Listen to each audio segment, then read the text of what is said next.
5 second का मैं इसमें आपको टाइमर दूंगा दोस्तों। आपको आंसर अपना कमेंट सेक्शन में कमेंट में बताना है, जिससे कि आपको भी पता चलेगा कि आपकी कितनी तैयारी हुई है और आप कितना पानी में है। आने वाले ग्रुप डी एग्जाम के लिए आपको कितना प्रिपरेशन और करने की ज़रूरत है। तो चलिए दोस्तों शुरू करते हैं सबसे पहले क्वेश्चन की बात।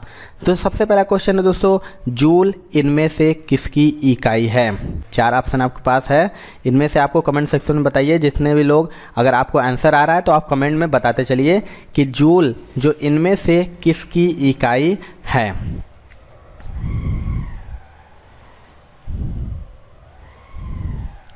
तो इसके राइट आंसर की बात करें दोस्तों, तो इसका राइट आंसर हो जाएगा ऑप्शन नंबर ए, यानी ऊर्जा की। जूल जो है ऊर्जा की इकाई है। अगर हम जबकि बात करें अगर बल की दोस्तों, तो बल की इसकी इकाई है तो न्यूटन की है। दबाव की बात करें, दाब की इकाई क्या है? तो दाब की जो इकाई हो जाती है वो हो जाती है न्यूटन प्रति मीटर स्क्वायर। जबकि तापमान की अगर हम इकाई की बात करें दोस्तों, तो इसकी इकाई हो जाती है डिग्री सेल्सियस। चलिए अगला क्वेश्चन देख लेते हैं दोस्तों। अगला जो क्वेश्चन है दोस्तों, अश्व शक्ति किसका एकक है? यानी आपको बताना है जो अश्व शक्ति होता है वो इनमें से किसका एकक है। चलिए 5 सेकंड का समय है, आप लोगों को बताना है इसका राइट आंसर कमेंट में बताते चलिए। एक बार लाइक और शेयर जरूर कर दीजिए दोस्तों। तो इसके राइट आंसर बात करें दोस्तों, इसका राइट आंसर हो जाएगा ऑप्शन नंबर सी, यानी शक्ति का। जो अश्व शक्ति किसका एकक है? तो शक्ति का है। आपको बता दें कि मशीनों की शक्ति या सामर्थ्य को अश्व शक्ति यानी हार्स पावर में भी व्यक्त किया जाता है। अगर हम बात करें एक अश्व शक्ति बराबर कितना होता है, तो एक अश्व शक्ति बराबर 746 वाट लगभग होता है। शक्ति का जो एसआई मात्रक की हम बात करें दोस्तों, तो इसका हो जाएगा वाट। चलिए अगला क्वेश्चन देख लेते हैं दोस्तों। प्रकाश की चाल को सर्वप्रथम मापने वाले वैज्ञानिक थे। मोस्ट इंपॉर्टेंट ये क्वेश्चन है दोस्तों, मैक्सिमम एग्जाम में पूछता है। आपको बताना है कि इनमें से जो प्रकाश की चाल को सर्वप्रथम मापने वाले वैज्ञानिक कौन थे? चलिए बताइए।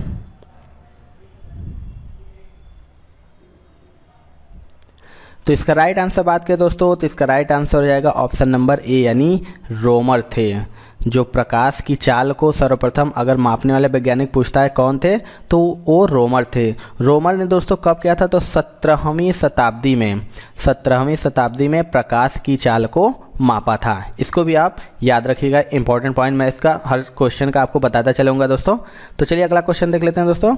जो अगला क्वेश्चन है दोस्तों, विद्युत मोटर में विद्युत ऊर्जा किस ऊर्जा में रूपांतरित होती है? मोस्ट इंपॉर्टेंट क्वेश्चन है दोस्तों।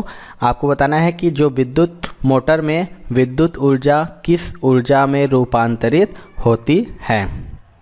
चलिए 5 सेकंड का समय है, आपको आंसर आप कमेंट सेक्शन में बताते चलिए दोस्तों। तो इसका राइट आंसर हो जाएगा दोस्तों ऑप्शन नंबर बी, यानी यांत्रिक ऊर्जा में। बात करें दोस्तों विद्युत मोटर में विद्युत ऊर्जा का जो रूपांतरण होता है वो यांत्रिक ऊर्जा में होता है। यह ऊर्जा रूपांतरण के सिद्धांत पर आधारित है। चलिए अगला क्वेश्चन देख लेते हैं दोस्तों। एसआई इकाई में लेंस की शक्ति की इकाई क्या है? आपको बताना है कि इनमें से जो एसआई इकाई होती है उसमें लेंस की शक्ति की इकाई क्या है?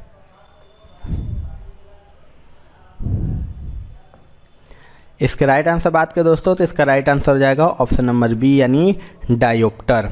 जो एसआई पद्धति होती है उसमें लेंस की जो शक्ति का मात्रक होता है वो डायोप्टर होता है। एक लेंस की शक्ति का डायोप्टर होती है जिसकी फोकस दूरी या लंबाई 1 मीटर होती है। इसको भी आप जरूर याद रखिएगा। सॉरी, अगला क्वेश्चन देख लेते हैं दोस्तों। किसी घड़ी के लोलक की लंबाई बढ़ाए जाने पर क्या होगा? आपको बताना है कि किसी घड़ी के लोलक की लंबाई बढ़ाए जाने पर क्या होगा।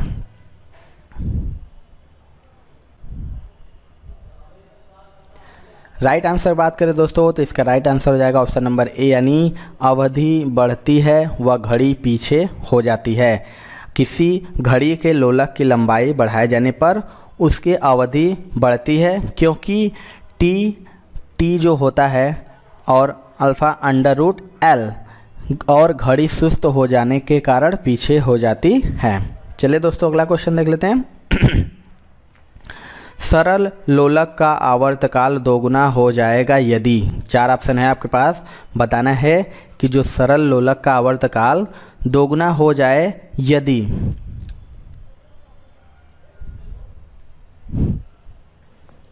राइट आंसर की बात करें दोस्तों तो इसका राइट आंसर हो जाएगा ऑप्शन नंबर सी, यानी सरल लोलक का आवर्तकाल दोगुना हो जाएगा यदि लंबाई 4 गुनी कर दी जाए। चलिए अगला क्वेश्चन देख लेते हैं दोस्तों। 1 सेकेंड पेंडुलम का समय आवर्तकाल कितना होता है? आपको बताना है कि जो 1 सेकेंड पेंडुलम का समय आवर्तकाल होता है वो इनमें से कितना होता है।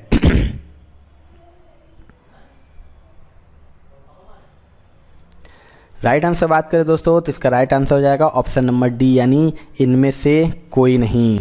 आपको बता दें कि सेकेंड पेंडुलम का जो आवर्तकाल होता है वो 2 सेकेंड का होता है। सॉरी, 1 सेकेंड का समय एक दिशा में जाने तथा पुनः 1 सेकेंड प्रारंभिक स्थिति में आने के लिए होता है।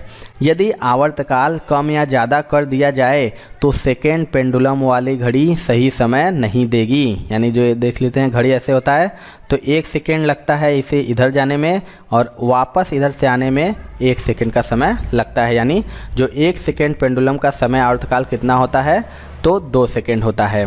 चलिए अगला क्वेश्चन देख लेते हैं दोस्तों। एक लड़की झूले में बैठकर झूल रही है, यदि लड़की एकाएक खड़ी हो जाए तो दोलन काल क्या होगा? आपको बताना है कि एक लड़की झूले में बैठकर झूल रही है, यदि लड़की एकाएक खड़ी हो जाए तो दोलन काल क्या होगा? तो इसका राइट आंसर बात करें दोस्तों, इसका राइट आंसर हो जाएगा ऑप्शन नंबर ए, यानी कम हो जाएगा। अगर एक लड़की झूले में बैठकर झूल रही है, यदि उस लड़की एकाएक खड़ी हो जाए तो दोलन काल कम हो जाएगा। इसका जो फॉर्मूला होता है दोस्तों तो सरल आवर्त गति में आवर्तकाल t बराबर हो जाता है 2 पाई √L/g। इसमें हो जाता है इसीलिए t हो जाएगा √L। अतः लड़की के खड़े होने पर झूले की जो प्रभावी लंबाई है कम हो जाएगी और उसका दोलन काल भी कम हो जाएगा। चलिए दोस्तों अगला क्वेश्चन देख लेते हैं। दोस्तों आप लोग लाइक और शेयर नहीं कर रहे हैं इसीलिए बहुत लोग जुड़ नहीं पा रहे हैं। एक बार आपसे रिक्वेस्ट है कि एक बार दबा के लाइक और शेयर जरूर कर दीजिए दोस्तों। तो अगला क्वेश्चन देख लेते हैं दोस्तों। घड़ी में चाबी देने पर कौन सी ऊर्जा संग्रहित होती है? मोस्ट इंपॉर्टेंट क्वेश्चन है दोस्तों। आपको बताना है कि जो घड़ी होती है उसमें चाबी देने पर कौन सी ऊर्जा संग्रहित होती है।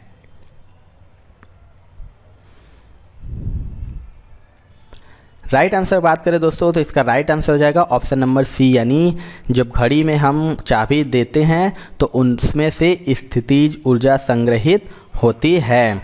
जब किसी वस्तु में विशेष अवस्था या स्थिति के कारण कार्य करने की क्षमता आ जाती है तो उसे स्थितिज ऊर्जा कहते हैं। इसके और भी उदाहरण है दोस्तों, तो आपको बता देता हूँ। जो होता है बांध बनाकर इकट्ठा किए गए पानी की ऊर्जा और तनी हुई स्प्रिंग या कमानी की ऊर्जा। चलिए अगला क्वेश्चन देख लेते हैं दोस्तों। सरल आवर्त गति में स्थित रहता है। आपको बताना है कि सरल आवर्त गति में स्थित रहता है।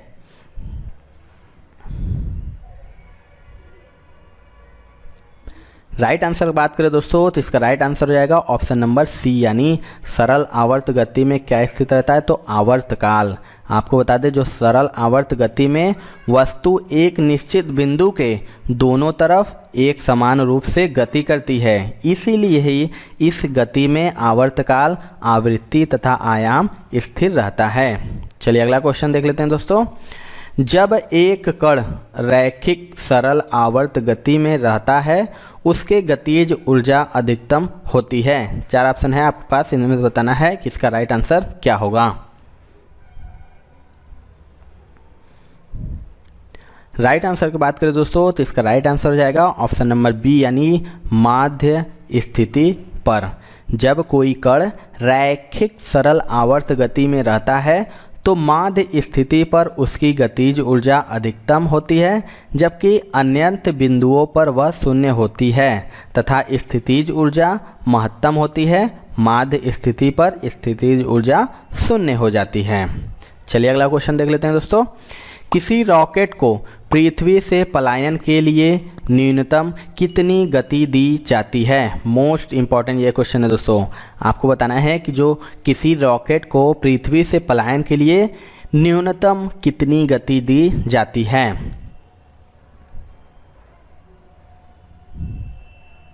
राइट आंसर की बात करें दोस्तों, इसका राइट आंसर हो जाएगा ऑप्शन नंबर सी, यानी 11.2 किमी प्रति सेकेंड। पृथ्वी से किसी वस्तु के पलायन के लिए पलायन वेग 11.2 किमी प्रति सेकेंड है। अतः रॉकेट को पृथ्वी से पलायन के लिए 11.2 किमी प्रति सेकेंड का वेग दिया जाता है। चलिए अगला क्वेश्चन देख लेते हैं।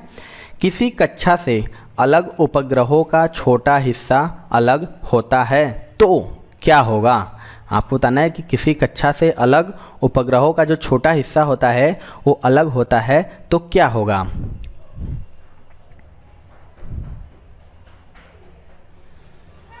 राइट आंसर बात करें तो इसका राइट आंसर रहेगा दोस्तों ऑप्शन नंबर सी, यानी अंतरिक्ष में घूमता रहेगा। अगर किसी कक्षा से अलग उपग्रह का जो छोटा हिस्सा अंतरिक्ष में उसी उपग्रह की कक्षा में उसी चाल से परिक्रमण करेगा। चलिए अगला क्वेश्चन देख लेते हैं दोस्तों। वह कौन सा बल है जिसके कारण पिंड धरती के केंद्र की ओर खींचा चला आता है? मोस्ट इंपॉर्टेंट ये क्वेश्चन है दोस्तों, और मैक्सिमम बार ये रिपीट हुआ है। दोस्तों जितने भी लोग हैं एक बार लाइक और शेयर जरूर कर दीजिएगा दोस्तों। आपको बताना है वह कौन सा बल है जिसके कारण पिंड धरती के केंद्र की ओर खींचा चला आता है।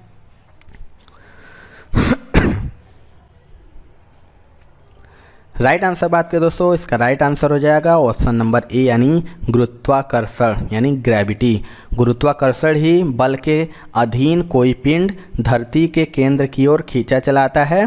और गुरुत्वाकर्षण बल की खोज की अगर हम बात करें दोस्तों तो सर्वप्रथम वो प्रसिद्ध वैज्ञानिक थे sir Isaac Newton. Sir Isaac Newton के द्वारा ही गुरुत्वाकर्षण बल की खोज सर्वप्रथम की गई थी। न्यूटन ने इससे संबंधित एक नियम भी प्रतिपादित किया था। चलिए अगला क्वेश्चन देख लेते हैं दोस्तों। स्प्रिंग को अपने सामान्य लंबाई पर वापस लौटने के लिए लगने वाले बल को कहते हैं।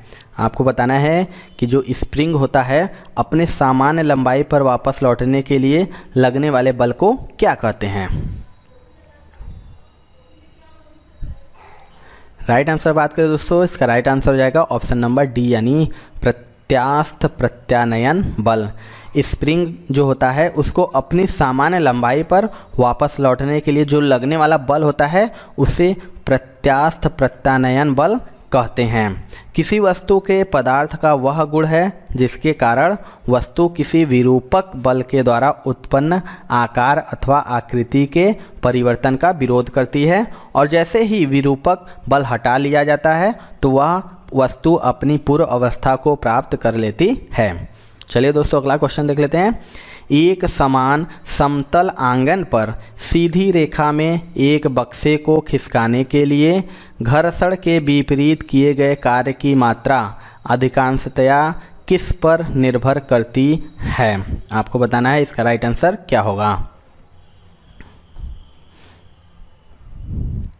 राइट आंसर हो जाएगा दोस्तों ऑप्शन नंबर बी, यानी बक्से को खिसकाने की दूरी पर। सामान्यतः जो कार्य होता है बल एवं विस्थापन का गुणनफल होता है। यह स्थिति संरक्षी बलों की स्थिति में सत्य है।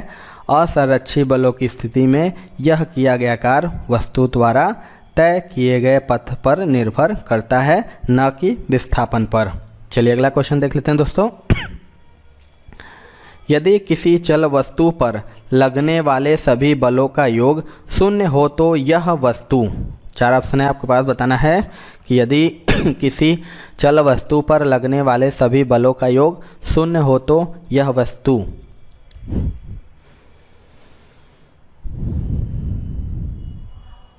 राइट आंसर बात करें दोस्तों तो इसका राइट आंसर हो जाएगा ऑप्शन नंबर डी यानी सतत वेग से चलती रहेगी। हम बता दें कि यदि किसी चल वस्तु पर लगने वाले सभी बलों का योग शून्य हो तो यह वस्तु सतत वेग से चलती रहेगी, क्योंकि वस्तु पर कार्य करने वाला कोई बल प्रभावकारी नहीं है। चलिए अगला क्वेश्चन देख लेते हैं। किसी प्रणाली में कणों का भार केंद्रित होने वाले बिंदु को कहते हैं। 4 ऑप्शन है, आपके पास बताना है कि किसी प्रणाली में कणों का भार केंद्रित होने वाले बिंदु को क्या कहते हैं। राइट आंसर बात करें दोस्तों इसका राइट आंसर हो जाएगा ऑप्शन नंबर डी यानी गुरुत्वाकर्षण का केंद्र। किसी प्रणाली में समस्त कणों का भार जिस बिंदु पर संकेंद्रित रहता है वह उस प्रणाली का गुरुत्वाकर्षण केंद्र कहलाता है, जबकि वह बिंदु जिस पर प्रणाली का समस्त द्रव्यमान केंद्रित रहता है उसे द्रव्यमान केंद्र कहा जाता है। चलिए अगला क्वेश्चन देख लेते हैं दोस्तों। जब एक गैस के पात्र में दबाव बढ़ाया जाता है तो उसका द्रव्यमान क्या होगा। आपको बताना है कि जब एक गैस के पात्र में दबाव बढ़ाया जाता है तो उसका द्रव्यमान क्या होगा।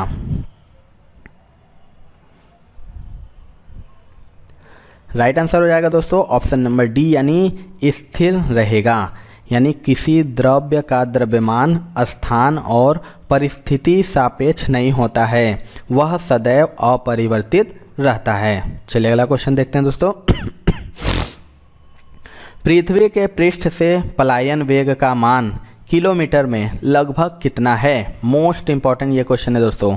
आपको बताना है कि पृथ्वी के पृष्ठ से पलायन वेग का मान कितना है।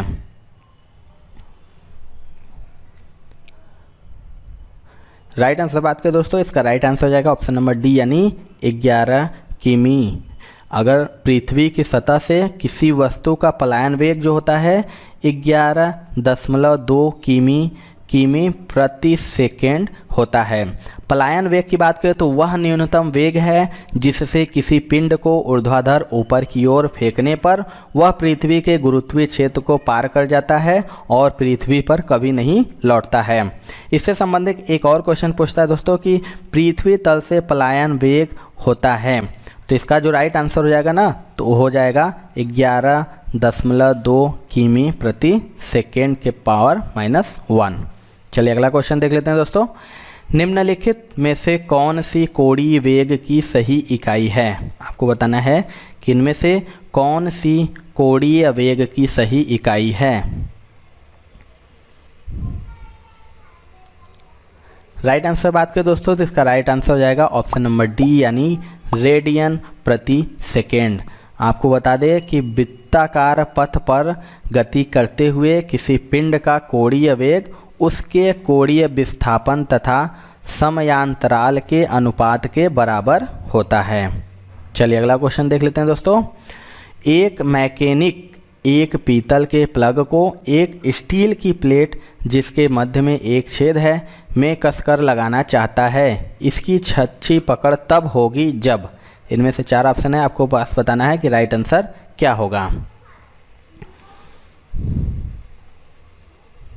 राइट आंसर बात करें दोस्तों इसका राइट आंसर हो जाएगा ऑप्शन नंबर बी यानी पीतल का प्लग ठंडा और स्टील की प्लेट गर्म की गई हो। अगर गर्म स्टील के प्लेट में बना छिद्र ऊष्मीय प्रसार के कारण बड़ा होता है, छिद्र में पीतल का प्लग डालने के बाद जब स्टील की प्लेट ठंडी होती है तो उसका संकुचन होता है और प्लग छिद्र में जकड़ उठती है। चलिए अगला क्वेश्चन देख लेते हैं दोस्तों। किसी पिंड का गुणधर्म जो विश्व में अपनी स्थिति से स्वतंत्र है। 4 ऑप्शन है, आपके पास बताना है कि किसी पिंड का गुणधर्म जो विश्व में अपनी स्थिति से स्वतंत्र है।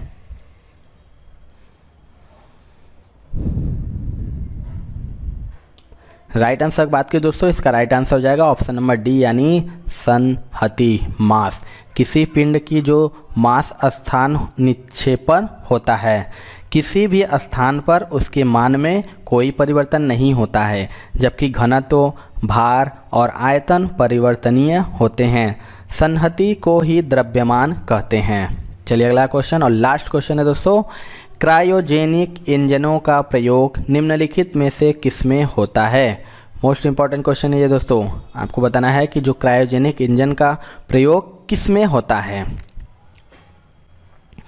राइट आंसर बात करें दोस्तों, इसका राइट आंसर हो जाएगा ऑप्शन नंबर डी यानी रॉकेट प्रौद्योगिकी में। क्रायोजेनिक इंजनों का प्रयोग रॉकेट प्रौद्योगिकी में किया जाता है। अति निम्न ताप पर भरे गए प्रणोदकों यानी ईंधनों का सहजता के साथ प्रयोग कर लेने वाले इंजनों को ही क्रायोजेनिक इंजन कहते हैं। क्रायोजेनिक इंजन में प्रणोदक के रूप में द्रव हाइड्रोजन एवं द्रव ऑक्सीजन का प्रयोग होता है, जो प्रक्षेपण यान को अधिक शक्ति प्रदान करता है। तो ये थी दोस्तों आज की वीडियो। आपको वीडियो कैसा लगा दोस्तों कमेंट सेक्शन में ज़रूर बताइएगा। वीडियो दोस्तों आपको पसंद आया होगा तो एक लाइक ज़रूर करके जाइएगा दोस्तों, और हमारे चैनल पर नए हैं तो चैनल को ज़रूर सब्सक्राइब कर लीजिए, क्योंकि हम लगातार ग्रुप डी आने वाले एग्ज़ाम की तैयारी ज़ोर शोर से करा रहे हैं और लगातार आपको चैनल के माध्यम से हर सब्जेक्ट के वीडियो मिल रहे हैं, जो आने वाले समय में आपको टेस्ट भी मिलेगा, जिससे आपकी परीक्षा की जो तैयारी है वो अच्छे से हो सकेगी। तो मिलते हैं दोस्तों अपने अगले वीडियो में, तब तक के लिए जय हिंद जय भारत।